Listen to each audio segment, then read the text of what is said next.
अब जहाँ तक डिप्रेशन की बात की, जैसे कोई भी पेशेंट आता है तो उसकी डिटेल हिस्ट्री ली जाती है। तो डिटेल हिस्ट्री में अगर हमें लग रहा है कि जो उसके सिम्टम है, जैसे आपने फटीगी बताया, कि हम जब उसका रूटीन देख रहे हैं और रूटीन के हिसाब से हमें वो प्रोपोर्शनेट लग रहा है कि इतना कोई पर्सन काम करेगा तो इतना फटीग हो ही जाएगा, तो फिर हम उसको एक्सक्लूड कर देते हैं कि ये डिप्रेशन का सिम्टम नहीं है। लेकिन जो अपनी जिंदगी जी चुके हैं, जो रिटायरमेंट की एज तक पहुंच गए हैं, उनको आप कैसे ट्रीटमेंट तक लेके आ सकते हो? जहाँ तक डिप्रेशन की बात है कि मोटिवेशन बहुत ज़्यादा काम नहीं करता है डिप्रेशन में। आपने साइकियाट्री की बात की, मेडिसिन की बात की, सीबीटी की बात की, साइकोलॉजिस्ट के रोल की भी बात की। तो सबसे पहले एक क्वेश्चन को एड्रेस कर लेते हैं जहाँ पे बहुत लोगों को कंफ्यूजन होती है कि एक साइकियाट्रिस्ट और साइकोलॉजिस्ट में डिफरेंस क्या होता है। और कोविड के बाद तो मास्क भी अवेलेबल है, अगर आपको शर्म आती है मास्क लगा के चले जाइए। और अगर आप ये सोचते हो कि डिप्रेशन का लोग इलाज नहीं लेते तो आप साइकेट्रिस्ट के क्लिनिक पे जाइए, साइकोलॉजिस्ट के क्लिनिक पे जाइए, चाहे विंडो शॉपिंग के लिए ही जाइए, वहाँ टहल के आइए, आपको दिखेंगे लोग कि कितने सारे लोग हेल्प सीख कर रहे हैं। डॉक्टर साहब, कौन से ऐसे लोग हैं जो डिप्रेशन के लिए ज़्यादा प्रोन है, जिनको डिप्रेशन होने के चांसेस ज़्यादा हैं? Welcome to the journey within podcast with me Shobha Rana. मैं एक इमोशनल इंटेलिजेंस और माइंडसेट कोच हूँ और साथ ही इस पॉडकास्ट की होस्ट और क्रिएटर भी हूँ। The journey within podcast का एम है कि आपको आपकी बेस्ट लाइफ डिज़ाइन करने में मदद कर सकें। हमारे पॉडकास्ट पे जो कॉन्वर्जेशंस होती हैं उनके थ्रू हम आपको कुछ ऐसे इंसाइट्स और टूल्स देने की कोशिश करते हैं जिससे आप खुद को डीपली समझ पाएं, अपने इनर वर्ल्ड को समझ पाएं, अपनी द जर्नी विद इन करके एक डीप लेवल पर ट्रांसफॉर्मेशन क्रिएट कर पाएं ताकि आप अपनी बेस्ट लाइफ को जी पाएं। आज के इस एपिसोड में हम द जर्नी विद इन करने वाले हैं, खुद को बेहतर समझने वाले हैं through the lens of mental health and depression. Mental health and depression एक ऐसी प्रॉब्लम बन गया है जो स्पेशली अगर मैं पिछले 10 सालों में बात करूं तो इसके केसेस बहुत ज़्यादा बढ़ते जा रहे हैं। ग्लोबली इसको next pandemic, next epidemic declare already किया जा चुका है।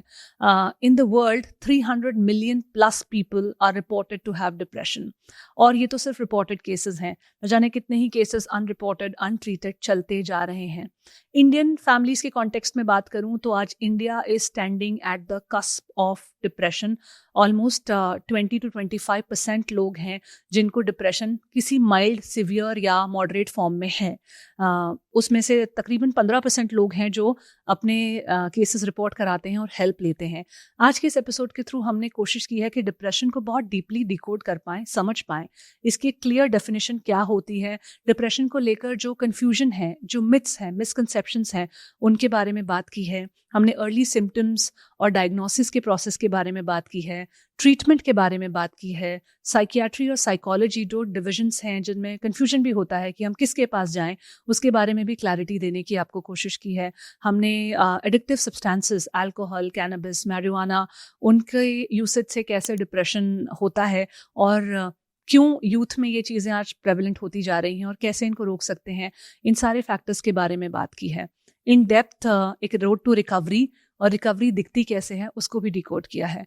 तो ये एपिसोड एंड तक ज़रूर देखिएगा और इसे अपने उन फ्रेंड्स के साथ, फैमिली मेम्बर्स के साथ शेयर कीजिए जिनके अंदर डिप्रेसिव टेंडेंसीज हैं, जो डिप्रेशन से ऑलरेडी बैटल कर रहे हैं, या फिर जिन्हें आप बहुत ज़्यादा सैड, उदास होते हुए देख रहे हैं और उनके बिहेवियर में किसी भी तरह का आपको चेंज नज़र आ रहा है।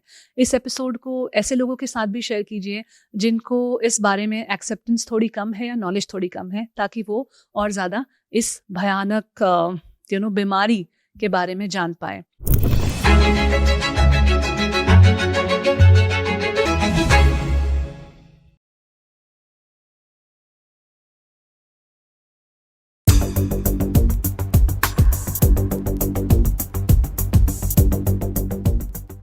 आज हमारे साथ डॉक्टर आशीष कुमार मित्तल हैं, जो कि एक सीनियर साइकियाट्रिस्ट हैं और अथीना बिहेवियरल हेल्थ के सीनियर डायरेक्टर हैं।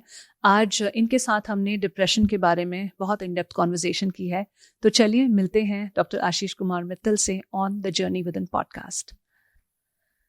Hello doctor sahab, how are you? I am fine and thanks for inviting me, कि आपने यहाँ बुलाया। आपका सेटअप भी बड़ा अच्छा लगा मुझे, और होप आज हम इस पॉडकास्ट के माध्यम से जो भी लोग इसको देख रहे हैं तो डिप्रेशन को लोग समझ पाए और उससे कैसे बाहर आ सकते हैं, उसमें हमारी कोशिश रहेगी लोगों को बाहर ला पाए। डॉक्टर साहब, डिप्रेशन जो है वो एक बहुत कॉमन टर्म बन गया है। आजकल हम देखते हैं अमूमन तौर पर जो बच्चे हैं आपस में ये लैंग्वेज यूज़ करते हैं कि मैं डिप्रेस्ड फील कर रहा हूँ, या अपने पेरेंट्स से बात करते हैं कि अगर वो कुछ परफॉर्म नहीं कर पाए या कुछ प्रेशर फील कर रहे हैं, तो डिप्रेशन वर्ड का यूसेज जो है बहुत कॉमन हो गया है। ऑफिस में भी हम इस वर्ड को बहुत कॉमनली सुन रहे हैं। तो सबसे पहले ना इस डिप्रेशन को डिफाइन कर लेते हैं, ये होता क्या है।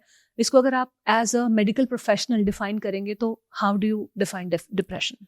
हाँ, आपने सही कहा शोभा कि डिप्रेशन को एक काफ़ी फैंसी टर्म के रूप में लोग यूज़ करते हैं कि जैसे कि आप थोड़ा बहुत भी उदास हैं या डिससेटिस्फेक्शन है किसी चीज़ से, आप जो रिजल्ट एक्सपेक्ट कर रहे थे एग्ज़ाम में वैसे रिजल्ट नहीं आए, फ्रेंडशिप में कोई सेटबैक हो गया, तो लोग यूज़ करते हैं कि मैं डिप्रेस फील कर रहा हूँ, या ऑफिस में आपको प्रमोशन नहीं मिला, आपको सैलरी हाइक नहीं मिली जैसे आप एक्सपेक्ट कर रहे थे, या कुछ डे आपका किसी वजह से बेकार चला गया, हस्बैंड वाइफ में कुछ थोड़ा अनबन हो गया, सास बहू में कोई अनबन हो गया, सब लोग इस तरह से वर्ड यूज़ करते हैं, मैं डिप्रेस फील कर रहा हूँ। तो कभी कभी थोड़ा बहुत उदास होना ये नॉर्मल ह्यूमन इमोशन है, तो उसको लोग वर्ड यूज़ कर लेते हैं डिप्रेशन, लेकिन एक्चुअल में डिप्रेशन वर्ड यूज़ किया जाता है डिप्रेशन की बीमारी के लिए। यही नहीं, जो भी मानसिक बीमारियां होती हैं, साइकोलॉजिकल प्रॉब्लम होती है, सभी बीमारियों के लिए लोग डिप्रेशन का वर्ड यूज़ करते हैं। चाहे लोग स्ट्रेस में हो, एंजाइटी में हो, चाहे उनको सीवियर ओसीडी हो, सोशल फोबिया हो, सीजोफ्रेनिया हो, मैनिया हो, इवन लोग एडिक्शन की वजह से कोई साइकोलॉजिकल प्रॉब्लम आ रही है, सारी चीज़ों के लिए जो जनरल पॉपुलेशन में जो फेवरेट वर्ड है लोगों का वो है डिप्रेशन, कि मुझे डिप्रेशन हो गया है। और जब डिटेल में जाते हैं कुछ और ही बीमारी निकलती है। और जहाँ तक डिप्रेशन के वर्ड की बात आती है कि इसको कब यूज़ करना चाहिए, तो इसके लिए एक सिंड्रोमल अप्रोच यूज़ होती है साइकेट्री में। सिंड्रोमल अप्रोच का मतलब है कि कुछ कुछ सिम्टम आपके होने चाहिए और वो कुछ पीरियड के लिए होने चाहिए।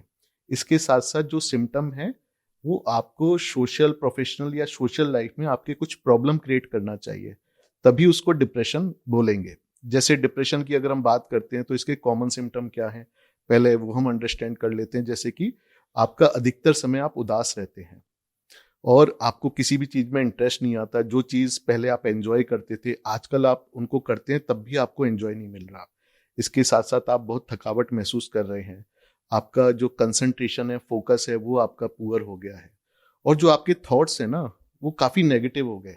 चाहे हम पास्ट की बातें करें, जैसे कि लोगों को पास्ट के लिए गिल्ट आ जाता है कि अरे वो चीज़ मैंने अच्छी नहीं करी, उसके साथ मैंने बुरा किया। चाहे उन्होंने बहुत अच्छी चीज़ें की हों, वो उनको याद नहीं आएंगी, लेकिन नेगेटिव चीज़ों के लिए उनको गिल्ट रहता है। प्रेजेंट के लिए उनको नेगेटिव थॉट रहते हैं कि जैसे कि मैं कुछ नहीं कर सकता, मेरे से ये नहीं होगा, और मैं बोझ बन गया हूँ फैमिली मेंबर्स पे, इस तरह के नेगेटिव थॉट आते हैं। फ्यूचर के लिए उनको नेगेटिव थॉट आते हैं कि अरे फ्यूचर कुछ नहीं है, ये मेरा बिजनेस खराब हो जाएगा, मैं पढ़ाई भी नहीं कर पाऊंगा। रिलेटेड टू कि आप किस लाइफ साइकिल में चल रहे हैं। किसी कोई बुजुर्ग आदमी तो उसको लगेगा अब मेरा जीवन कुछ नहीं बचा है, मैं मरने वाला हूँ, तो उनको पास्ट, प्रेजेंट एंड फ्यूचर के लिए नेगेटिव थॉट्स आ जाते हैं। लोगों की स्लीप एंड एपिटाइट अफेक्ट हो जाती है डिप्रेशन में, या तो वो बहुत बढ़ जाती है या कम हो जाती है।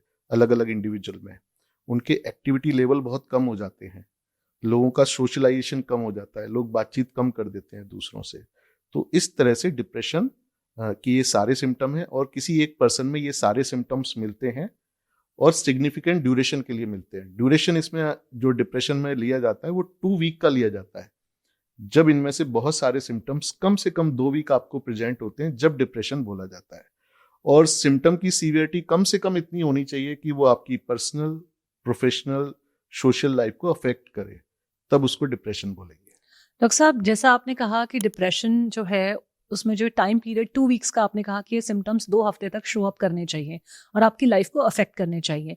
तो इनमें जो कॉमन सिम्टम्स है जैसे कि फटीग होना, फिजिकली एग्जॉस्टेड फील करना, लो फील करना या नेगेटिव फील करना, ये तो अमूमन लोगों में एक तरह से एक क्रॉनिक इमोशन जैसा बन गया है कि आप बहुत ज़्यादा टायर्ड फील करते ही हो, आप नेगेटिव थिंकिंग, क्योंकि अब सोशल मीडिया का भी टाइम है तो हम लोग बहुत कुछ सोशल मीडिया पे देखते हैं, तो एक उसको देखकर एकदम से एक जेलसी की भावना, एक नेगेटिविटी आना और फिर उस तरह से सोचना, अगर आपने कुछ बहुत अच्छा वेकेशन देख लिया तो मेरा तो हो ही नहीं पा रहा है, मेरी लाइफ तो अच्छी नहीं चल रही है। ये सब बहुत कॉमन फीलिंग्स जो हैं वो लोगों की लाइफ में आ गई हैं और मुझे लगता है 2 हफ्ते से ज़्यादा ही शो अप करती हैं। तो क्या हर कोई डिप्रेस्ड है? शोभा, इसलिए मैंने बताया कि जैसे कि आपके ये सिम्टम होने चाहिए कि लोग ऐसा फटीग और अपने आप को, अपनी लाइफ को बेकार समझ रहे हैं दूसरों की लाइफ के कंपैरिजन में। लेकिन इसके साथ साथ अगर वो अपने सारे काम कर पा रहे हैं, उनकी वो पर्सनल प्रोफेशनल सोशल लाइफ उनकी ठीक चल रही है, चाहे उस तरह की थिंकिंग उन्होंने रख रखी है, तो उसको डिप्रेशन नहीं बोलेंगे, क्योंकि वो एक रिएक्शन है उनका दूसरों की लाइफ स्टाइल देख के, दूसरों से अपने आप को कंपैरिजन करके वो उन्होंने थोड़े नेगेटिव थॉट डेवलप कर लिए। क्योंकि डिप्रेशन एक अलग टर्म है, जब वो आपकी पूरी बॉडी को अफेक्ट करने लग जाता है, जिससे आप नॉर्मल रूटीन भी एक नॉर्मल तरीके से नहीं कर पाते। क्योंकि डॉक्टर साहब जैसा कि एक तो सोशल मीडिया फैक्टर है, एक हमारे जॉब्स का एनवायरनमेंट भी कुछ ऐसा है, कम्यूट में भी काफ़ी टाइम लगता है, लोग 1-1 2-2 घंटे 3-3 घंटे लगाकर अपने जॉब प्लेसेस तक जाते हैं, 10-12 घंटे की नौकरी करके वापस आते हैं, तो टायर्डनेस भी एक बहुत कॉमन सिम्टम है जो फिजिकल भी हो सकता है। तो पता कैसे चलेगा कि ये फिजिकल टायर्डनेस है या इमोशनल और मेंटल टायर्डनेस है? यस, ये आपने बहुत अच्छा एग्जाम्पल दिया। तो इसको तो जैसे कि कोई पर्सन सुबह 2 घंटे ड्राइव कर रहा है, शाम को 2 घंटे ड्राइव कर रहा है, तो ये तो बॉडी का नेचुरल रेस्पॉन्स ही हो गया हाँ, नेचुरल कि अगर रिस्पॉन्स हम तो टायर्डनेस होगा ही। यस, तो अगर हम इतनी देर ड्राइव कर रहे हैं तो ये टायर्डनेस फिजिकल है, it is not because of depression. अगर किसी को वो नहीं हो रहा है तो हमें सोचना पड़ेगा कि ये पर्सन ऐसा क्यों है कि उसको टायर्डनेस ही नहीं हो रहा डॉक्टर साहब, लेकिन ये सारी एग्जॉशन टायर्डनेस जो हमारे काम के रूटीन से आ रही है, घर पे हमारी रिस्पॉन्सिबिलिटीज को लेकर आ रही हैं, जो नेगेटिव थिंकिंग सोशल मीडिया की वजह से ज़्यादा हाईलाइट हो रही है, ये सारे जो पैटर्न्स हैं, ये सारे जो फैक्टर्स हैं, ये हमारी लाइफ में शो अप कर रहे हैं एवरी डे। और इससे आपने जैसा कहा कि आपकी लाइफ अफेक्ट होनी चाहिए, तो वाकई में लोगों की लाइफ अफेक्ट हो रही है। लोग फिजिकल हेल्थ के लिए टाइम नहीं निकाल पाते। अगर पर्सनल लाइफ की बात करूं तो अगर आपका एक बहुत इंपॉर्टेंट पिलर फिजिकल हेल्थ है, जो उसमें बहुत सारे लोग नहीं कर पाते हैं, और अपनी फाइनेंसेस को भी ढंग से मैनेज नहीं कर पाते हैं, इम्पल्स बाइंग कर लेते हैं, तो पर्सनल लाइफ में तो उसका इम्पैक्ट देखने को मिलता ही है। अगर आप बात करें रिलेशनशिप्स में भी, क्योंकि अब इतना ज़्यादा टाइम तक अगर आप बिजी हैं तो आपके पास टाइम भी नहीं है to give to your relationships, उनको नर्चर करने के लिए, ग्रो करने के लिए। अगर आप सोशल लाइफ की बात करें तो the same applies to social life also, कि आपके पास टाइम ही नहीं है। सिर्फ वीकेंड्स पे शायद आप टाइम निकाल लो, वो वीकेंड भी आजकल रेस्टिंग मोड में चला जाता है। तो जो भी आपने सिम्टम्स बताया, आपने कहा कि उसका आपकी लाइफ पर इम्पैक्ट पड़ रहा है, तो अगर ये सिम्टम्स फिजिकल एग्जॉशन की वजह से भी आ रहे हैं, तो भी तो इनका इम्पैक्ट हमारी तीनों लाइफ्स पर पड़ रहा है, which is personal, with friends and society and everything. तो कैसे डिस्टिंग्विश करेंगे कि ये प्योरली फिजिकल है या ये डिप्रेसिव सिंड्रोम या डिप्रेशन के कुछ सिम्टम्स हो सकते हैं? मैं सवाल थोड़ा जोर देकर बार बार आपसे इसलिए पूछ रही हूँ क्योंकि जो सिम्टम्स है वो इतने ओवरलैपिंग हैं कि वो, मैं अपने आसपास देखती हूँ बहुत सारे, मेजॉरिटी ऑफ पीपल हैव दो सिम्टम्स। तो कैसे आइडेंटिफाई करें? Because you are an expert in this, तो I really want to have that one very solid definition of it, जहाँ से जो इस एपिसोड को देख रहे हैं वो समझ पाए। क्योंकि आजकल क्या होता है ना, यूट्यूब पर इतना कंटेंट है कि आप वीडियोस देखते हैं, आप ऑनलाइन जाते हैं, अगर आपको एक फीवर भी है तो from a basic fever to flu to viral infection to पता नहीं कौन सी बीमारी वो हो सकता है, और आपको लगता है सारे सिम्टम्स तो मेरे अंदर भी हैं। तो इतना फियर है, तो फियर को थोड़ा डिमिस्टिफाई कीजिए अराउंड डिप्रेशन, और कंफ्यूजन एंड मिथ्स को भी डिमिस्टिफाई कीजिए। यस, जिस भी चीज़ के बारे में हम पढ़ते हैं, जैसे आपने बहुत अच्छा एग्जाम्पल दिया, तो हमको वो लगने लग जाता है कि ये प्रॉब्लम हमें भी है। जैसे कि जब हम भी पढ़ते थे कि जैसे एंजाइटी के बारे में पढ़ा, डिप्रेशन के बारे में पढ़ा, तो पढ़ाई के समय हमको भी खुद लगता था, जैसे एडीएचडी बहुत कॉमन समस्या है, तो लोग एडीएचडी के बारे में जो भी पढ़ता है उसको लगता है कि मुझे एडीएचडी की समस्या है, तो ऐसे केसेस काफ़ी आते हैं। अब जहाँ तक डिप्रेशन की बात की, जैसे कोई भी पेशेंट आता है तो उसकी डिटेल हिस्ट्री ली जाती है।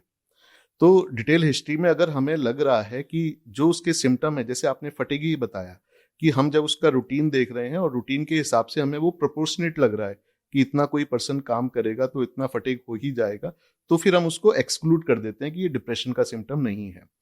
कोई पर्सन कोई बहुत स्ट्रेसफुल काम कर रहा है, कि कोई कंपनी में कुछ ऐसा वर्क आ गया जिससे उसको कुछ मेंटल फटीग हो रहा है, इवन मेंटल फटीग इतना हो रहा है कि स्ट्रेस की वजह से उसको हेडेक हो जा रहा है, तब भी उस सिम्टम को हम नॉर्मल लेंगे, क्योंकि एक क्लियर कट प्रेसिपिटेटिंग इवेंट है जो उस चीज को प्रेसिपिटेट कर रहा है।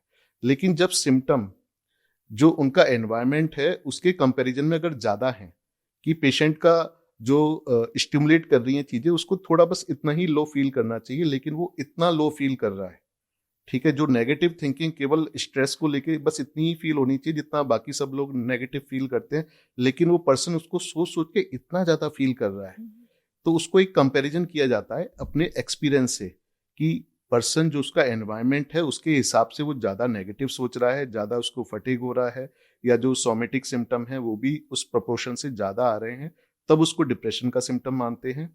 और दूसरा डिप्रेशन में एक ये भी है कि पेशेंट की वर्क एबिलिटी कम हो जाती है, और जहाँ पे कोई पर्सन ज़्यादा काम करके वो सिम्टम डेवलप कर रहा है तो ओब्वियसली वो उसकी डेफिनेशन से बाहर चला जाता है डिप्रेशन की। तो इस तरह से हम पूरी हिस्ट्री लेके पेशेंट को असेस करते हैं, जब कहीं जाके उसको डिप्रेशन के वो सिम्टम है या नहीं उसको लेबल कर पाते हैं। डॉक्टर साहब, कौन से ऐसे लोग हैं जो डिप्रेशन के लिए ज़्यादा प्रोन है, जिनको डिप्रेशन होने के चांसेस ज़्यादा हैं? क्या कोई ऐसे पर्सनालिटी ट्रेट्स हैं, कोई ऐसी आदतें हैं, कोई ऐसे कैरेक्टरिस्टिक्स हैं जो डिफाइन करते हैं कि इस इंसान को डिप्रेशन होने के चांसेस ज़्यादा हैं? यस, तो जैसे आपने पूछा कि कौन से ऐसे लोग हैं जिनको डिप्रेशन होने के चांसेस ज़्यादा हैं, तो सबसे पहले जो साइकेट्री में बायो साइको सोशल मॉडल लेते हैं किसी भी इलनेस का, तो बायोलॉजिकल फैक्टर में जो होता है डिप्रेशन, उसका मतलब है कि न्यूरोट्रांसमीटर इम्बैलेंस, जिसमें आपके सेरोटोनिन हो गया, नोरेपिनेफ्रिन हो गया, डोपामिन हो गया, और भी काफ़ी सैकड़ों न्यूरोट्रांसमीटर होते हैं। तो जो न्यूरोट्रांसमीटर इम्बैलेंस होता है वो आता है जेनेटिक फैक्टर से, कि आपकी किसी फैमिली में डिप्रेशन की हिस्ट्री है किसी को, या किसी इवन साइकेट्रिक इलनेस की हिस्ट्री है। जैसे अगर हम बात करें कि किसी एक पेरेंट्स को डिप्रेशन है, तो बच्चों में 10% चांस रहते हैं डिप्रेशन आने के, और अगर दोनों ही पेरेंट्स में डिप्रेशन है तो ये चांसेस 40 से 50% हो जाते हैं। तो डिप्रेशन को एक बीमारी की तरह भी देखा जाता है जो कि जेनेटिक भी होती है। तो ये हो गए बायोलॉजिकल फैक्टर। इसके अलावा बायोलॉजिकल फैक्टर्स में दूसरे जिन लोगों को न्यूट्रिशन जिनका पुअर है, विटामिन की जिनको डेफिशिएंसी हो जाती है, जैसे स्पेशली विटामिन B12 की, तो उसमें डिप्रेशन के चांसेस बढ़ जाते हैं। जिन लोगों को थायराइड की प्रॉब्लम है, स्पेशली हाइपोथायरॉयडिज्म, तब डिप्रेशन के चांसेस बढ़ जाते हैं। और कोई जैसे क्रोनिक मेडिकल इलनेस चल रही है, हाइपरटेंशन, डायबिटीज, ये भी डिप्रेशन के चांसेस बढ़ा देती है। तो ये हो गए बायोलॉजिकल फैक्टर जो मैं इजीली समराइज करके मैंने बताए। अब साइकोलॉजिकल फैक्टर, लोग जो बहुत ही स्ट्रेसफुल एनवायरनमेंट में काम कर रहे हैं और वो क्रोनिक स्ट्रेस उनको वहां से मिल रहा है, तो वो साइकोलॉजिकल फैक्टर, सोशल फैक्टर की उनके घर परिवार का एनवायरनमेंट, जो सोसाइटी है उनकी जिसमें वो रह रहे हैं, वहाँ से उनको कोई सपोर्ट नहीं है, वहाँ से नेगेटिव कमेंट्स काफ़ी आ रहे हैं, तो ये फैक्टर मिलके भी डिप्रेशन को क्रिएट करते हैं। तो इस मॉडल के हिसाब से 3 चीज़ें मिलके डिप्रेशन को क्रिएट करती हैं, बायो साइको सोशल मॉडल। तो जैसे मैंने बताया बायोलॉजिकल मॉडल जो कि पहला है वो सबसे इंपॉर्टेंट भी है। तो ऐसे लोग जिनमें बायोलॉजिकल प्रिडिस्पोजिशन है कि वो जीन्स कैरी कर रहे हैं डिप्रेशन होने की, तो उनमें चांसेस ज़्यादा रहते हैं। और जब ऐसे लोगों को social and psychological factor environment से मिल जाते हैं तो वो डिप्रेशन प्रेसिपिटेट हो जाता है उनकी लाइफ में। तो डॉक्टर साहब, ऐसे लोग कर क्या सकते हैं? अगर आप वो जीन कैरी कर रहे हैं अपनी ब्लड लाइन में, तो आप क्या कर सकते हो कि आप डिप्रेशन से बच पाओ? यस, तो ऐसे जो लोग हैं वो अपना एक रूटीन, एक परफेक्ट रूटीन रखें। परफेक्ट रूटीन से मतलब है कि थोड़ा उसमें एक्सरसाइज हो, फिजिकल एक्सरसाइज और एरोबिक एक्सरसाइज, दोनों तरह की एक्सरसाइज हो, और जो उनकी डाइट हो बैलेंस डाइट हो, जिसमें कि प्रॉपर न्यूट्रिशन हो, विटामिन्स हो। अपने वेट को वो ज़्यादा ना बढ़ाएं, थोड़ा फिट रहने की कोशिश करें। और जैसे कि जो भी वो वर्क कर रहे हैं उसमें प्रॉपर टाइम मैनेजमेंट से अपने वर्क को ऐसे रखें कि वो ज़्यादा स्ट्रेस ना दे। डेलीगेशन को यूज़ करें, अगर आप ही सारा वर्क किए जा रहे हैं, बाकी लोग की आप सहायता नहीं ले रहे, अगर आपका ऐसा नेचर है तो वो नेचर आपको बदलना पड़ेगा, तो प्रॉपर डेलीगेशन करें। दूसरा चीज जो मैंने बताया कि जो अलग अलग फैक्टर्स होते हैं जैसे विटामिन डेफिशिएंसी, थायराइड की प्रॉब्लम या क्रोनिक मेडिकल इलनेस, अगर उनको कुछ ऐसी चीजें हैं तो उनका प्रॉपर मैनेजमेंट करें, उनको इग्नोर ना करें। जैसे मैंने काफी लोग देखा है कि डायबिटीज को इग्नोर करते रहते हैं, अपनी बीपी की बीमारी को इग्नोर करते रहते हैं, तो ऐसा ना करें। दूसरा, दूसरों से कंपैरिजन करना अपना बंद कर लें, कि लोग सोशल मीडिया के माध्यम से या मोबाइल में जो डिफरेंट अपडेट्स आती हैं उनसे दूसरों से कंपैरिजन करते हैं और वहाँ से नेगेटिव थॉट्स डराइव करते हैं, तो उसको ना करें। और सबसे इम्पोर्टेंट, प्रॉपर स्लीप लें, 6 से 8 घंटे की प्रॉपर स्लीप लें। वो कभी कोई फंक्शन आ गया तो अलग बात है 5-6 महीने में, नहीं तो उनको अपनी प्रॉपर स्लीप लेनी है और एडिक्शन से दूर रहना है। क्योंकि जो लोग प्रिडिस्पोज हैं और वो कुछ नशा करेंगे तो डिप्रेशन होने के चांसेस बहुत बढ़ जाते हैं। स्पेशली जैसे अल्कोहल का, लोग काफ़ी बार स्लीपिंग पिल्स का भी एडिक्शन करने लग जाते हैं आजकल। कैनाबिस, मारिजुआना का एडिक्शन हो रहा है जो कि डिप्रेशन प्रेसिपिटेट करता है, तो एडिक्शन से उनको दूर रहना है। तो इस तरह से वो अपना बचाव कर सकते हैं।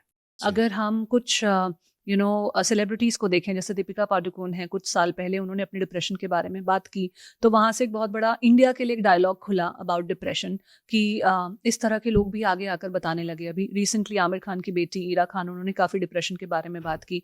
इमरान खान, बहुत सारे सेलिब्रिटीज़ हैं, सिर्फ इंडिया में नहीं, अगर ग्लोबली भी हम बात करें तो एलन डिजेनरस, बहुत सारे लोगों ने सुसाइड्स तक कमिट की बिकॉज दे वर डिप्रेस्ड। तो बहुत सारे ऐसे कैरेक्टर ट्रेट्स अगर मैं इन सारी पर्सनैलिटीज़ में कॉमन देखूं तो they are all high achievers. ये लोग आउटस्टैंडिंग परफॉर्मर्स हैं, हाई अचीवर्स हैं।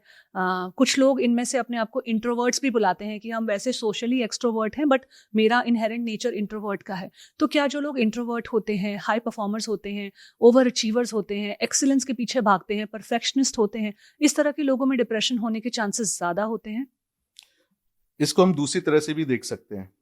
इसको हम ऐसे देख सकते हैं कि आपको डिप्रेशन है तब भी आप हाई अचीवर्स हो सकते हैं, एक गुड परफॉर्मर हो सकते हैं लाइफ में। जो इन लोगों ने अचीव किया है वो आप अचीव कर सकते हैं। तो आप इस तरह से देखेंगे तो ज़्यादा अच्छा रहेगा।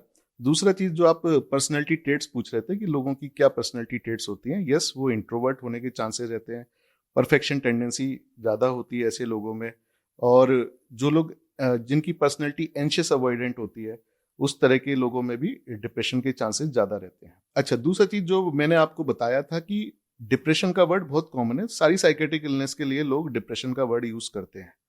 तो जो सेलिब्रिटीज़ के नाम लिए, तो काफ़ी सेलिब्रिटीज़ का डायग्नोसिस केवल डिप्रेशन नहीं है, और वो मैं डिस्क्लोज भी नहीं कर सकता कुछ प्रोफेशनल रीजंस की वजह से।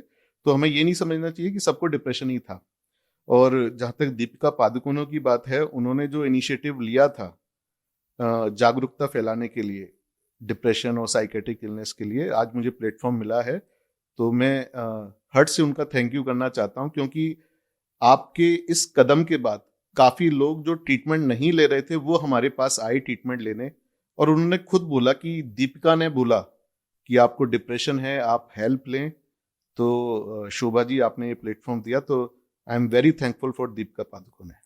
हाँ, इस तरह के जब सेलिब्रिटीज़ या जिनको हम अपना आइडियल मानते हैं या जिन लोगों की बहुत सारा फॉलोशिप होती है, एक पुल होता है ऑडियंस के ऊपर, अगर वो लोग इस बारे में बात करें तो डिप्रेशन को लेके जो स्टिग्मा है वो थोड़ा इम्पैक्ट होता है। अगर इंडियन कॉन्टेक्स्ट के बारे में बात करूँ डॉक्टर मित्तल, तो डिप्रेशन को लेकर बहुत टबू अभी भी है।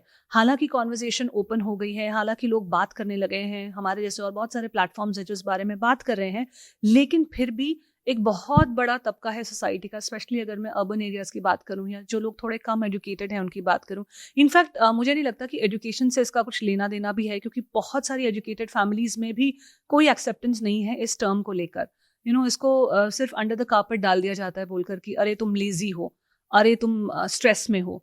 These are the common things that people use. In fact parents बच्चों को लेजी बोलते हैं अगर वो परफॉर्म नहीं कर पा रहे हैं, उनकी एवरीडे एक्टिविटी पे इम्पैक्ट आ रहा है, तो एक टर्म लेजी बोलना शुरू कर देते हैं। तो इसको लेकर जो एक सोशल स्टिग्मा है, जो फैब्रिक ऑफ इंडियन सोसाइटी है, वो कैसे एक रोल प्ले कर रहा है और वहाँ पे क्या शिफ्ट किया जा सकता है? ये जो स्टिग्मा है ये ट्रीटमेंट में काफ़ी हर्डल पैदा करता है।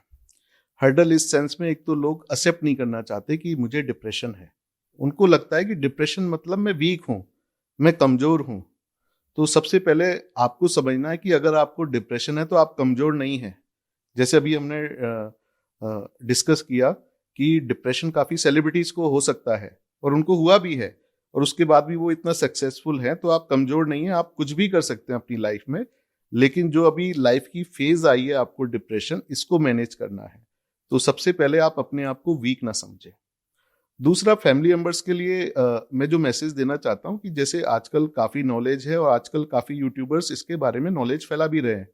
जैसे कुछ खुद शोभा मैडम भी काफ़ी इस चीज़ के बारे में बता रही हैं। तो इस तरह से वो इन्फॉर्मेशन गैदर करें, और आपका कोई फैमिली मेंबर अगर हेल्प के लिए बोल रहा है तो उसकी हेल्प करें, रेदर देन उनको लेबल ना करें, उनकी हेल्प करें। दूसरा, अगर आपको पर्सनली भी लग रहा है कि आप डिप्रेस हो और सेम टाइम आपको स्टिग्मा लग रहा है, कि एक स्टिग्मा होता है लोग क्या कहेंगे, अरे इसको डिप्रेशन है, लगता है इसको कोई बड़ी बीमारी है, मानसिक बीमारी है, तो या फिर ये इनकेपेबल है अपनी लाइफ को हैंडल करने के। यस, आई थिंक इसका बहुत ज्यादा प्रेशर होता है कि अरे इनसे अपना ब्रेकअप नहीं हैंडल किया जा रहा, अरे इनसे तो जॉब ही नहीं हैंडल की जा रही, इनसे तो जॉब ही नहीं की जाती है। तो उस तरह से बहुत शेम आता है आपको कि, तो आप बिल्कुल भी कंफर्टेबल नहीं होते हो लोगों के साथ शेयर करने के लिए कि मैं ऐसा फील कर रहा हूँ या मुझसे नहीं किया जा रहा है। यस, तो अगर आप एडल्ट हैं, मिडिल एज हैं, जो कि अपने पैरों पे खड़े हुए हैं, अगर आपके अंदर ये फीलिंग आ रही है कि लोग क्या कहेंगे, लोग क्या समझेंगे, या लोग मुझे वहां पे देख लेंगे, तो मैं प्रैक्टिकल लाइफ एक्सपीरियंस से बता रहा हूँ कि आजकल लोग क्या करते हैं। तो लोग बताते ही नहीं किसी को कि मैं डिप्रेशन का इलाज ले रहा हूँ। This is your personal life. अगर आपको डिप्रेशन है, इलाज में आइए। और कोविड के बाद तो मास्क भी अवेलेबल है, अगर आपको शर्म आती है मास्क लगा के चले जाइए।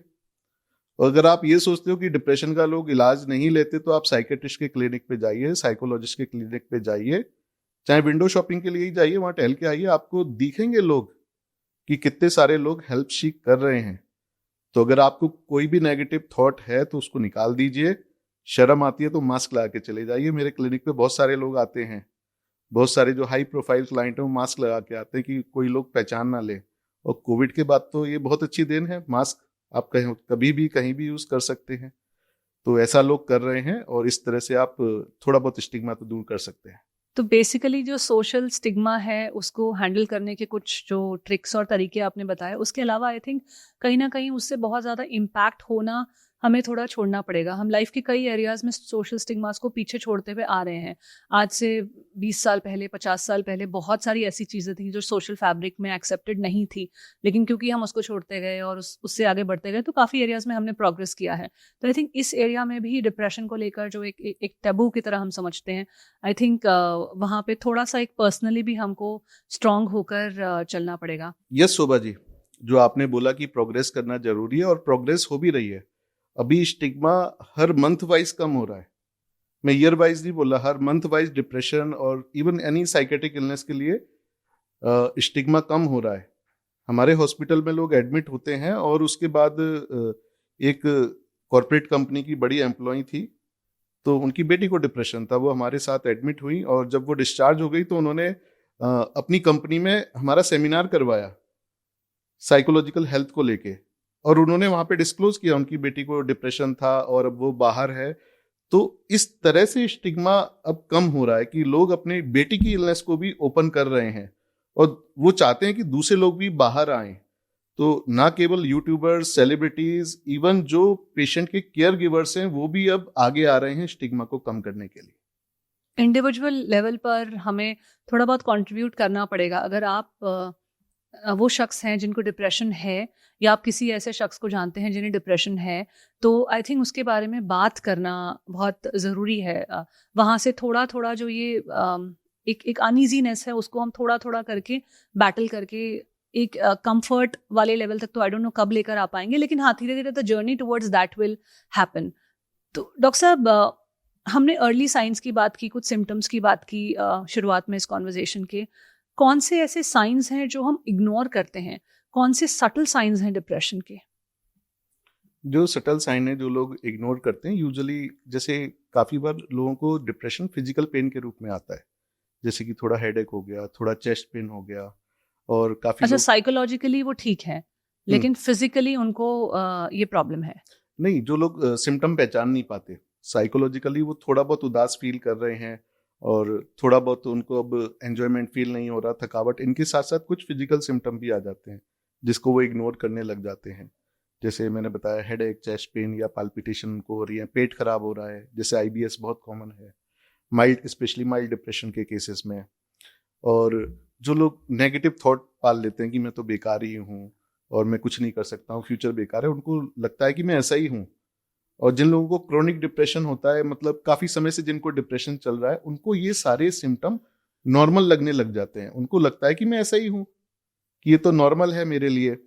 तो इवन हमारे पास जो लोग क्रोनिक डिप्रेशन के साथ आते हैं, जिनको डिप्रेशन काफी समय से 1-2 सालों से है जैसे, तो उनको लगता है कि हाँ ये तो ठीक ही है, मुझे ऐसा लगता है, हालांकि उसकी परफॉर्मेंस डाउन हो गई होती है ऑफिस में, सोशल लाइफ में।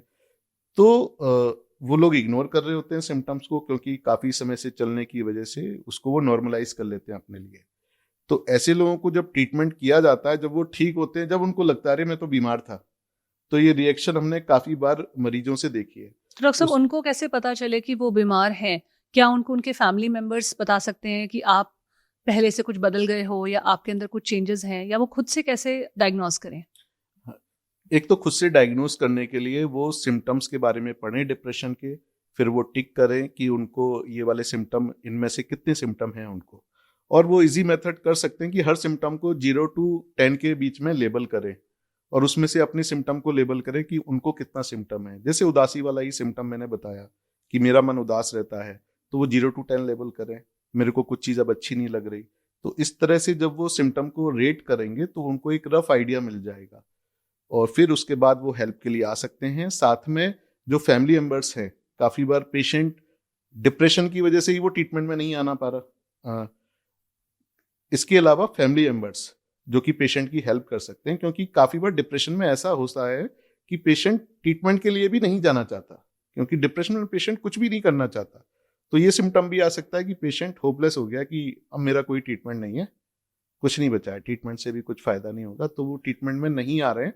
तो ऐसे में फैमिली मेंबर्स का रोल आ जाता है। डॉक्टर साहब, ये यंगर पेशेंट्स को समझाना शायद आसान हो सकता है, लेकिन अगर आपकी फैमिली में कोई फैमिली मेंबर जो 50, 60, 70 ईयर्स का है, जो शायद हेड ऑफ द फैमिली है, और वो ये सब बातें सुनना ही नहीं चाहते कि ये यूट्यूब देखकर आपका दिमाग खराब हो गया है, मुझे कोई डिप्रेशन नहीं है, या फिर मैं बिल्कुल ठीक हूँ, मेरी लाइफ सही चल रही है, लेकिन आपको दिख रहा है कि उनकी लाइफ सही नहीं चल रही, क्योंकि मैंने अपनी फैमिली में बहुत क्लियर देखा है कि धीरे धीरे करके बिल्कुल साइलेंट हो जाना, बात ना करना किसी से भी, किसी से कनेक्ट ना करना, इस तरह के सिम्टम्स बहुत ज़्यादा डीपली मैंने अपनी खुद की फैमिली में देखे हैं।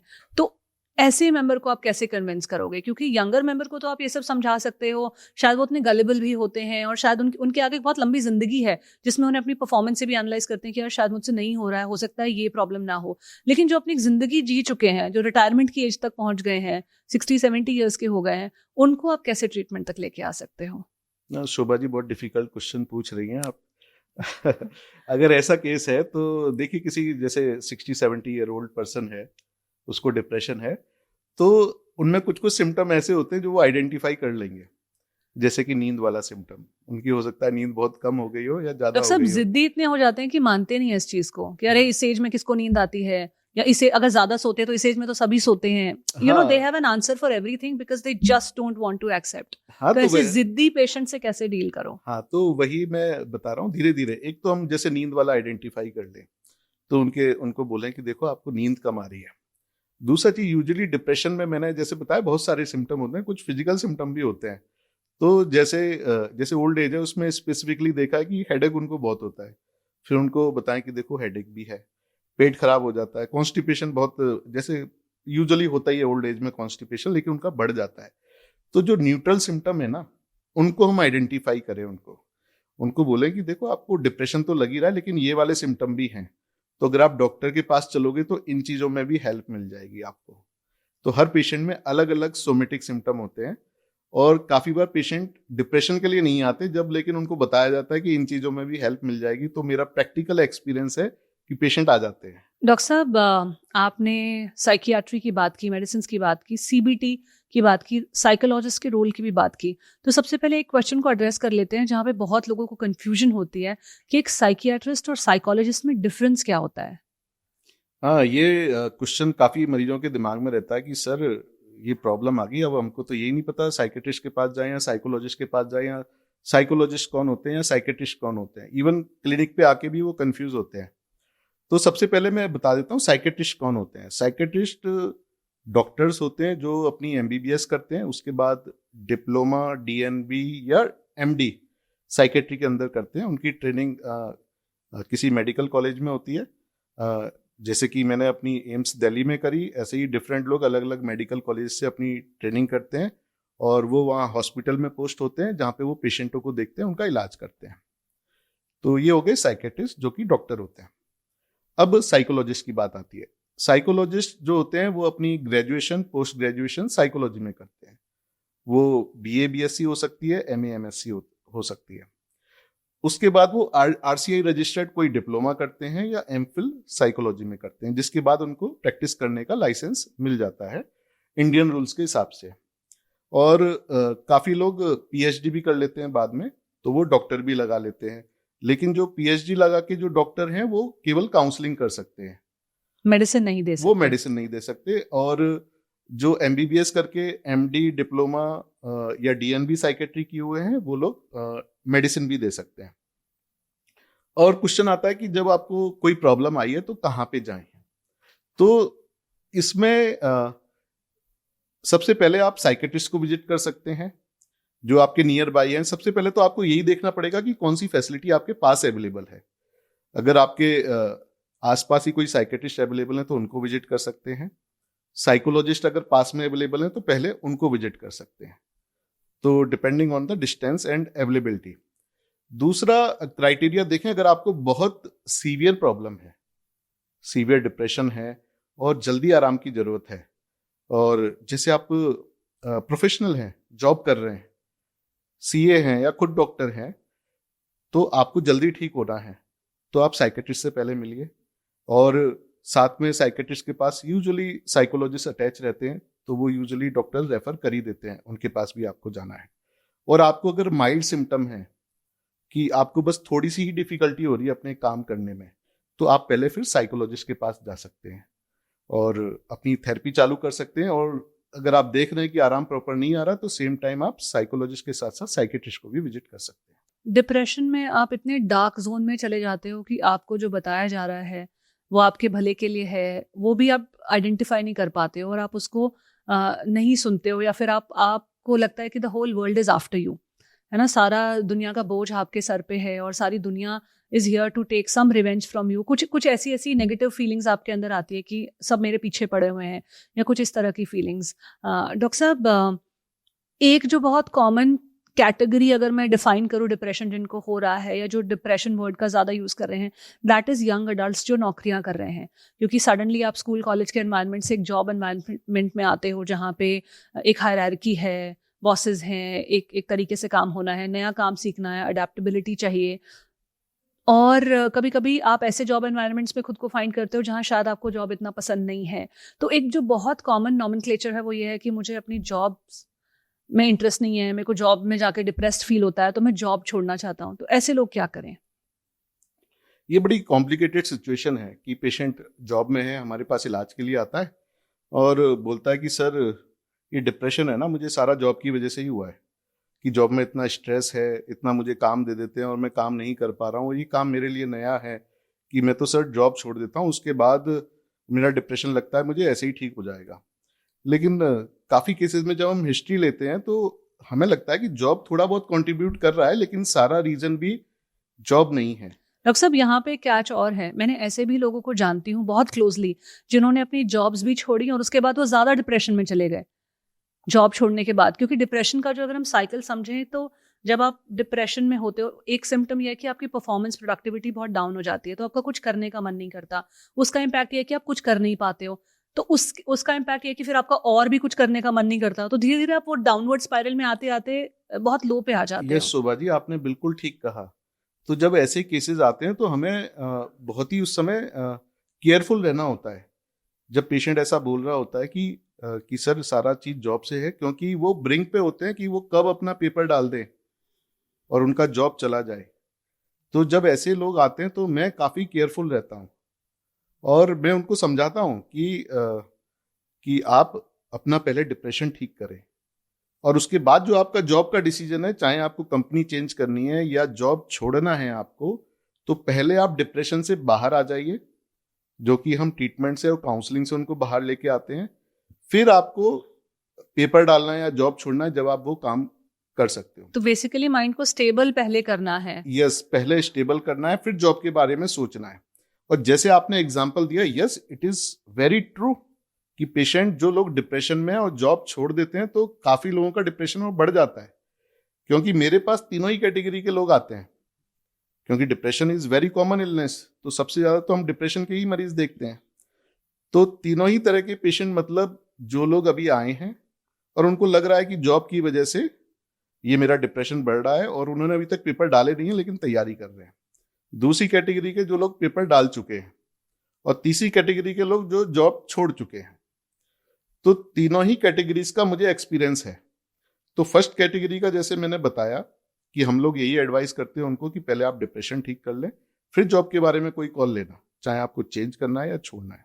जो दूसरी कैटेगरी के पेशेंट आते हैं जिन्होंने पेपर डाल दिए हैं, उनको हम एडवाइस करते हैं कि अगर पॉसिबल है तो पेपर वापस ले लो और अपने मैनेजर को बताओ कि सर मैं डिप्रेशन में था, अभी मैं ट्रीटमेंट ले रहा हूँ, इसलिए प्लीज मेरा पेपर वापस ले लें, या और कोई भी रीजन जो आपको सूटेबल लगता हो, जो प्रैक्टिकल हो, वो बता के आप अपना पेपर वापस ले लीजिए। बाद में चाहे छोड़ देना, आपका डिप्रेशन ठीक हो जाए। लेकिन ज्यादातर हमारा जो एक्सपीरियंस है, जो लोग ठीक हो जाते हैं वो जॉब छोड़ते ही नहीं है।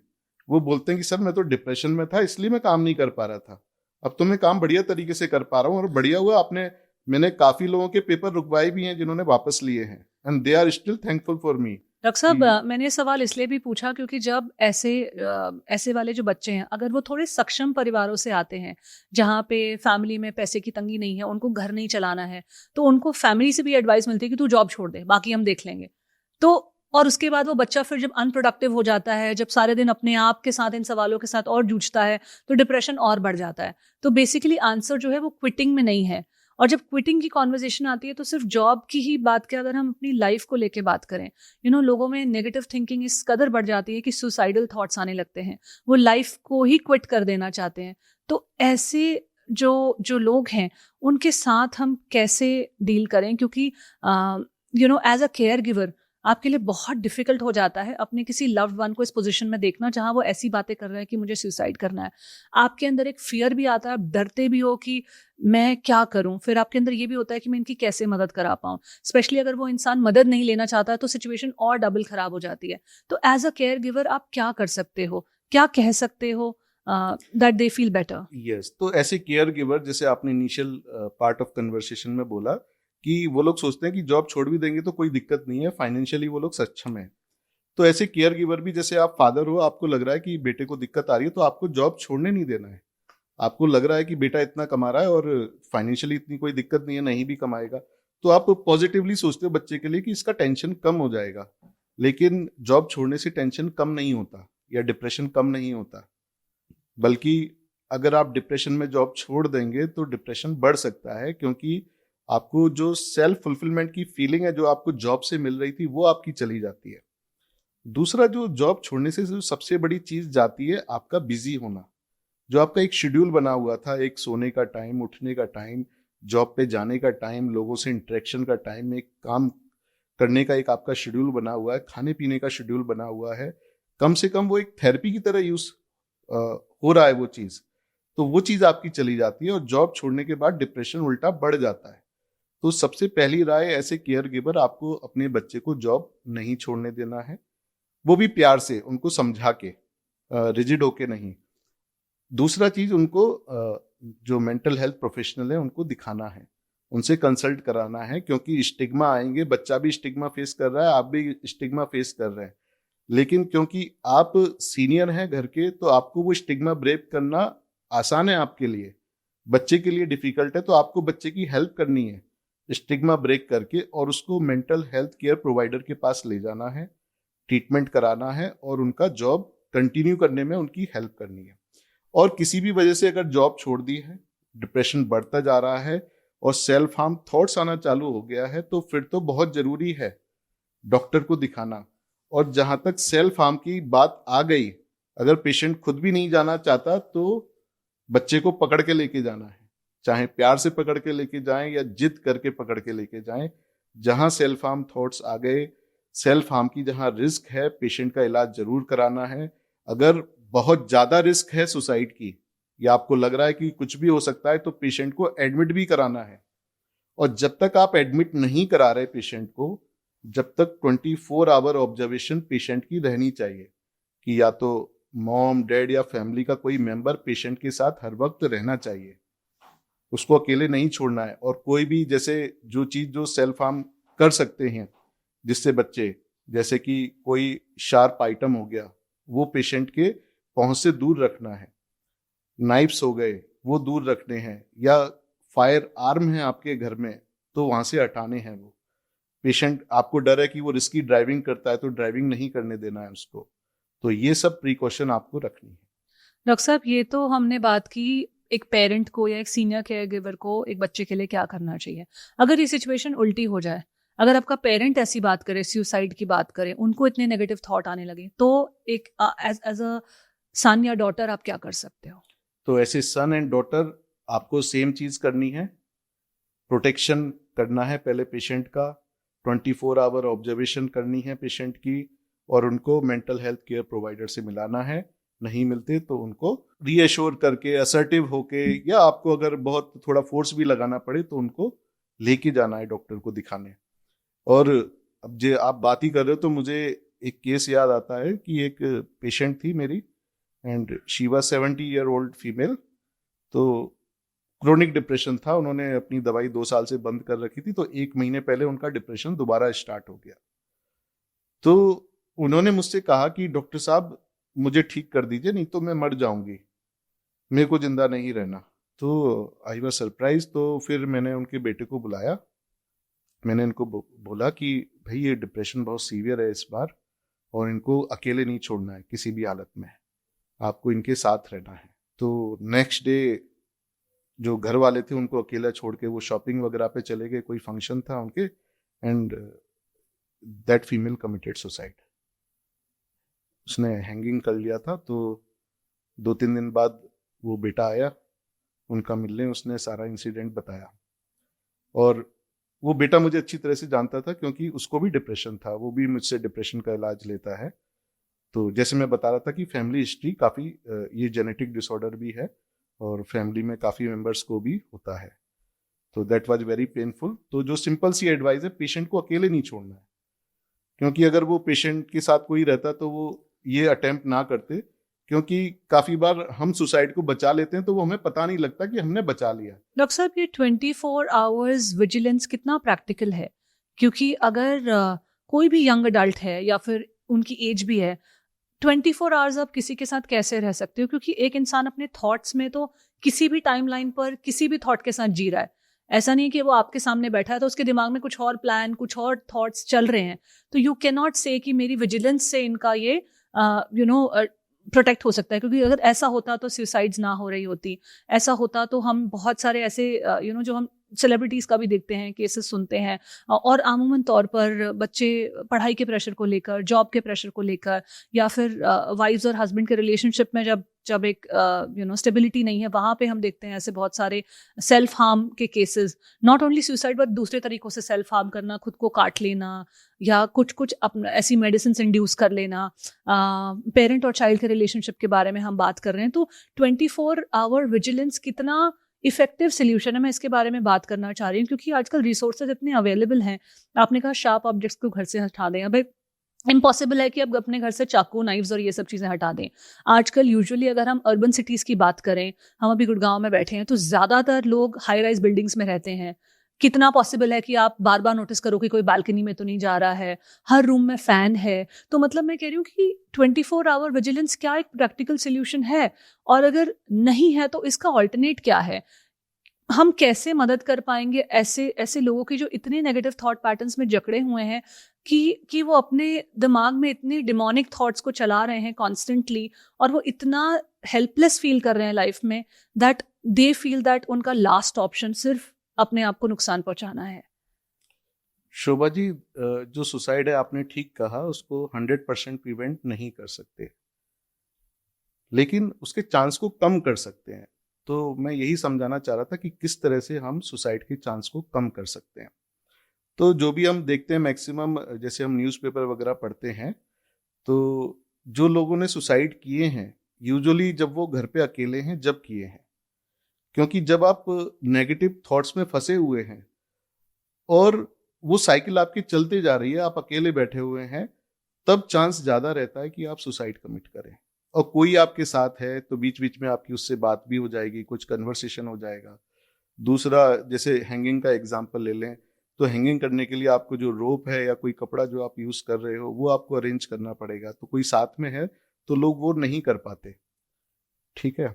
और तो इसलिए सुसाइड के चांस कम हो जाते हैं। और जैसे कि आपने बताया कि हाई राइज बिल्डिंग में लोग रहते हैं, तो उनको हम ये एडवाइस करते हैं कि वो सारी बालकनियां बंद कर दें, लॉक कर दें, जहाँ पे हमें जंप करने का खतरा रहता है। दूसरा, अगर जहाँ चांस बहुत ज़्यादा लग रहा है हमें कि सुसाइड के चांस बहुत ज़्यादा हैं, जो रिस्क असेसमेंट हम लोग करते हैं सुसाइड का, तो ऐसे में हम पेशेंट को एडमिट करते हैं। वो रिस्क लेते ही नहीं कि एक सेफ एनवायरनमेंट में, हाँ, कि पेशेंट को सेफ एनवायरनमेंट में सेफ एनवायरनमेंट प्रोवाइड किया जाए और पेशेंट का फास्ट ट्रीटमेंट किया जाए कि वो डिप्रेशन से बाहर आ जाए। क्योंकि जब डिप्रेशन को ठीक करते हैं तो ये सेल्फ हार्म थॉट्स चले जाते हैं, सुसाइडल थॉट्स चले जाते हैं। डॉक्टर साहब, एक डिप्रेशन के पेशेंट को कौन सी बातें हमें नहीं बोलनी चाहिए? सबसे पहले तो ताने नहीं मारने चाहिए कि तुम बेकार हो, तुम कुछ नहीं कर सकते। क्योंकि जो पेशेंट जिनको डिप्रेशन है, थोड़ा उनकी अटेंशन कंसंट्रेशन कम हो जाती है, थकावट ज़्यादा उनको रहती है, नेगेटिव थॉट आ रहे होते हैं, तो उनकी प्रोडक्टिविटी कम हो जाती है। तो उनको हमें ताने नहीं मारना है कि तुम बेकार हो, कुछ नहीं कर सकते हो, दिन भर पड़े रहते हो, ठीक है। या और सबसे बड़ी बात जो ध्यान रखनी है, अगर किसी पेशेंट को सुसाइड के थॉट है कि नहीं मैं तो मरना चाहता हूँ, तो बहुत सारे होते हैं कि जा मर जा। बहुत से लोग ऐसे भी होते हैं गुस्से में तो ऐसा कभी नहीं बोलना है, क्योंकि काफी बार लोग इम्पल्स में गलत कदम भी उठा लेते हैं। डॉक्टर साहब, अगर हम डिप्रेशन को ट्रीट ना करें, अगर लंबे टाइम तक डिप्रेशन अनट्रीटेड रहे, तो उसका क्या इम्पैक्ट होता है? अगर डिप्रेशन को ठीक ना किया जाए, वो लंबे समय तक चले, तो धीरे धीरे उसकी सीवियरिटी बढ़ जाती है। जैसे कि मान लीजिए किसी को माइल्ड डिप्रेशन है, तो वो धीरे धीरे मॉडरेट में जाएगा, सीवियर डिप्रेशन में जाएगा। तो उससे क्या होगा कि आपकी जो प्रोडक्टिविटी है वो भी धीरे धीरे कम होती जाएगी, कि पहले जो काम आप आराम से कर पा रहे थे उसमें थोड़ी मुश्किल आने लगेगी, फिर और भी ज्यादा मुश्किल, और थर्ड स्टेज में आप वो काम कर ही नहीं पाएंगे। जो अटेंशन कंसंट्रेशन है पूरी डिप्रेशन में अफेक्ट हो जाती है, तो आप अपना जो रूटीन काम है उसमें फोकस भी नहीं कर पाएंगे। जैसे काफी बार लोग एग्जाम्पल देते हैं कि डिप्रेशन जब धीरे धीरे बढ़ रहा होता है कि सर पहले तो मूवी समझ में आने लग रही थी, अब तो मैं समझ ही नहीं पाता कि आगे क्या चल रहा है, कि मैं बस बैठा रहता हूँ और मूवी खत्म हो जाती है, मुझे कुछ आइडिया ही नहीं लगता। और डिप्रेशन जैसे बढ़ता है तो धीरे धीरे आपके मूवमेंट भी कम हो जाते हैं, चलना फिरना भी जब सीवियरिटी बढ़ जाती है डिप्रेशन की, एक बहुत बड़ा टास्क लगने लग जाता है, चलना फिरना। और जो रूटीन की चीजें होती है, नहाना धोना, ये भी लोग करना बंद कर देते हैं। और फिर एक्सट्रीम फेज में एक फेज आती है कैटाटोनिया, जिसमें लोग बेड से उठते ही नहीं है, पूरे दिन पड़े रहते हैं। आप उनको हाथ उनका उठाओ तो वो हाथ अपनी तरफ खींच लेते हैं, उनको कुछ खाना खिलाओ तो वो खाना खाने के लिए भी मना कर देते हैं। तो इस तरह से डिप्रेशन की स्टेजेस हैं, जो धीरे धीरे अगर ट्रीटमेंट नहीं दिया जाए पेशेंट को तो डिप्रेशन बढ़ जाता है, और कैटाटोनिया तक जो एक्सट्रीम स्टेज है वहां तक भी पहुंच जाता है। और कैटाटोनिया जब हो जाता है, जब कंप्लीट डिसफंक्शनल स्टेज में आ जाते हैं, तो वहां पर क्या किया जा सकता है? कैटाटोनिया जब डिप्रेशन की वजह से हो जाता है तो पेशेंट को एडमिट करते हैं, तो एंटी डिप्रेसेंट मेडिसिन होती हैं वो दी जाती हैं, साथ में कुछ आईवी मेडिसिन होती हैं, जिससे कि कैटाटोनिया धीरे धीरे कम होने लग जाता है। और फिर जैसे डिप्रेशन का इलाज करते हैं, फिर वो प्रॉपर वो चालू कर दिया जाता है पेशेंट का। डॉक्टर साहब, कौन से बड़े मिसकंसेप्शंस हैं जो डिप्रेशन को लेकर आज लोगों में है? जो मिसकंसेप्शन जो कॉमन है पेशेंटों में, वो है कि ये केवल नेगेटिव सोच रहा हूँ मैं इसलिए मुझे डिप्रेशन हो रहा है, या मेरी लाइफ में ऐसे इवेंट आ गए इससे मुझे डिप्रेशन हो रहा है, या डिप्रेशन कोई बीमारी नहीं है, ये तो ऐसे ही ठीक हो जाएगी। एक ये मिसकंसेप्शन है। एक जो लोगों में मिसकंसेप्शन है वो ये सोचते हैं कि ये तो लाइलाज बीमारी है, अब मैं डिप्रेशन में हूँ, होपलेस हो जाते हैं काफी लोग। तो उस तरह का स्टिग्मा पेशेंटों में है। एक जो है कि पेशेंट इसको मिसकंसेप्शन जो है कि पेशेंट सोचते हैं कि ये पागलपन की बीमारी है, तो डिप्रेशन पागलपन की बीमारी नहीं है। और ये मिसकंसेप्शन बहुत कॉमन है, इसकी वजह से लोग ट्रीटमेंट भी डिले कर लेते हैं, कि लोगों को लगता है कि अब मेरे ऊपर लेबल लग जाएगा कि मैं पागल हूँ। वो समझते हैं कि मैं डॉक्टर को दिखाने जा रहा हूँ और डिप्रेशन के लिए जा रहा हूँ तो मैं पागल हूँ। तो लोगों को समझना है डिप्रेशन बहुत कॉमन बीमारी है, कम से कम 5 से 10% पॉपुलेशन को डिप्रेशन होता है जिनको ट्रीटमेंट की जरूरत है। तो ये पागलपन की बीमारी नहीं है। पागलपन की बीमारी अलग होती है, जिसको हम साइकोसिस बोलते हैं या सीजोफ्रेनिया बोलते हैं, वो तो केवल 1 से 2% पॉपुलेशन में होती है। तो डिप्रेशन इज नॉट पागलपन। डॉक्टर साहब, डिप्रेशन को अगर मैं 2 पार्ट्स में डिवाइड करूं, as a mental health problem and as an emotional wellbeing problem, है ना, 2 पार्ट्स में अगर डिवाइड करूं तो मेंटल हेल्थ वाला जो डिप्रेशन का पार्ट है उसको तो मेडिकल साइंस का जैसे आपने बताया उस तरीके से ट्रीट किया जा सकता है। इमोशनल वेलबींग से जो रिलेटेड डिप्रेशन है उसको कैसे ट्रीट किया जा सकता है? ये जो आप कैटेगराइज कर रहे हैं कि मेंटल हेल्थ प्रॉब्लम और इमोशनल वेलबींग वाला प्रॉब्लम, इसमें जो इमोशनल वेलबींग वाला चीज़ है वो रिएक्टिव चीज़ है कि पेशेंट को कि किसी चीज़ से कंपैरिजन किया और उनको नेगेटिव फील होने लगा या थोड़े समय के लिए लो फील होने लगा, या पेशेंट जिसका पर्सनैलिटी ऐसा है कि जो नेगेटिव सोचने वाला पर्सनैलिटी ओवर है। थिंक करते हैं। हाँ, आजकल बहुत ज़्यादा प्रॉब्लम ये है डॉक्टर साहब, क्योंकि हमारा जो जो अपब्रिंगिंग का मॉडल है ना, हमें हमें इस तरह से ही बड़ा किया जाता है कि हम नेचुरली हाई परफॉर्मर बने, हम ओवर अचीवर बने, हम सक्सेस के पीछे जाएं, हम ओवर थिंक करें, हम नेगेटिव भी सोचें ताकि हम वर्स्ट केस सिनेरियो के लिए प्रिपेयर करें। तो शायद हम बड़े ही ऐसे हो रहे हैं उस माहौल में कि जहाँ पे हम बहुत ज़्यादा प्रोन है इन सारे ट्रेड्स को अपना पार्ट बनाने के लिए। तो हमारा इमोशनल वेलबींग तो बहुत ज़्यादा मुझे लगता है ट्रिगर पे ही रहता है, because of our upbringing also. Yes, तो ऐसे केसेस में जो उनका नेगेटिव थिंकिंग पैटर्न है उसको आइडेंटिफाई किया जाता है। उनमें अगर कॉन्फिडेंस की कमी है और जो छोटे छोटे जो नेगेटिव उन्होंने थिंकिंग पैटर्न बना लिए, अपने माइंड में लूप बना लिए हैं, उनको आइडेंटिफाई करके उनको काउंसलिंग से करेक्ट करते हैं।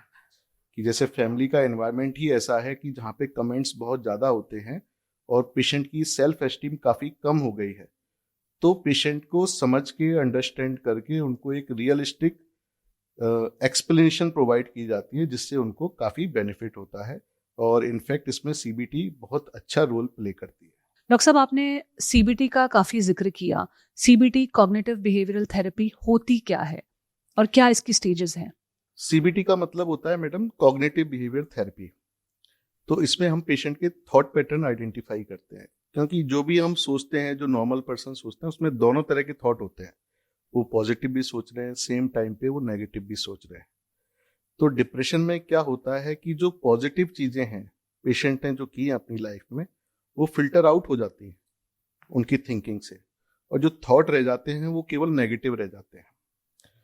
तो अब जैसे नेगेटिव थॉट क्या क्या आते हैं जिनको सीबीटी में चैलेंज किया जाता है, जैसे कि पेशेंट की ब्लैक एंड वाइट थिंकिंग हो गई कि या तो वो किसी चीज़ को अच्छा मान रहा है या केवल बुरा मान रहा है, तो उसमें से भी वो ज़्यादा ब्लैक को ही चूज करता है अपने थिंकिंग पैटर्न में।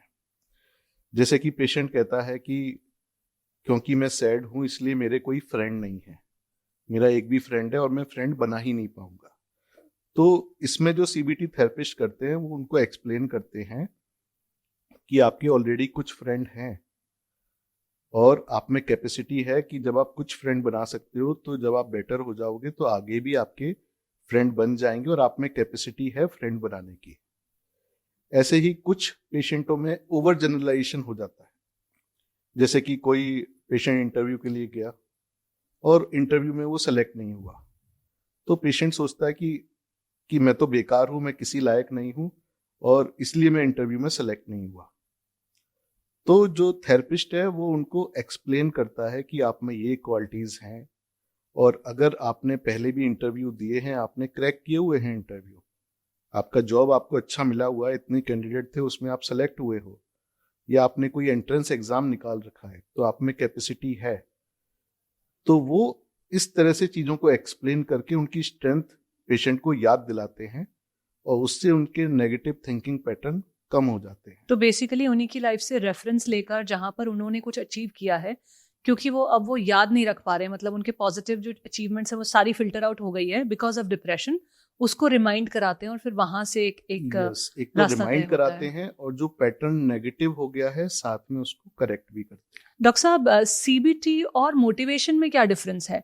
आजकल हम देख रहे हैं बहुत सारे मोटिवेशनल स्पीकर्स हैं जो कॉन्स्टेंटली ऐसा बोलते हैं आपसे कि तुम कर लोगे, if I can so can you, अगर मैं कर सकता हूँ तो सब कर सकते हैं, और तुम्हारी अनलिमिटेड तुम्हारे अंदर स्ट्रेंथ है, और तुम करेजियस हो, और भी तरह की बहुत सारी मोटिवेशनल बातें बताकर लोगों को मोटिवेट करते हैं। तो क्या आपको लगता है मोटिवेशन भी एक डिप्रेशन का एक तरीके से ट्रीटमेंट हो सकता है, और सीबीटी और इसमें डिफरेंस क्या है?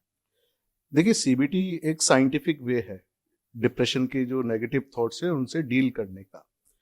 जो मोटिवेशन है वो पॉजिटिव बातें करके पर्सन को कुछ समय के लिए अच्छा फील कराने का तरीका है। उनको कुछ चीजें बता के कि एग्जाम्पल बता के कि लोगों ने ऐसा किया वैसा किया, उनको एक पॉजिटिव थॉट देने का तरीका है कि जिससे कि लोग काम को स्टार्ट कर पाए। जहां तक डिप्रेशन की बात है कि मोटिवेशन बहुत ज्यादा काम नहीं करता है डिप्रेशन में। लोग शॉर्ट समय के लिए तो अच्छा फील कर लेते हैं, लेकिन थोड़े समय के बाद उनकी कंडीशन वैसे ही हो जाती है। जैसे कि हमारे पास भी काफ़ी सारे मरीज बताते हैं कि मैंने उनका वीडियो देखा और मुझे मोटिवेशन मिला, लेकिन कुछ समय ही सब खत्म हो गया, फिर मैं वही अपने नेगेटिव थॉट्स में चला गया।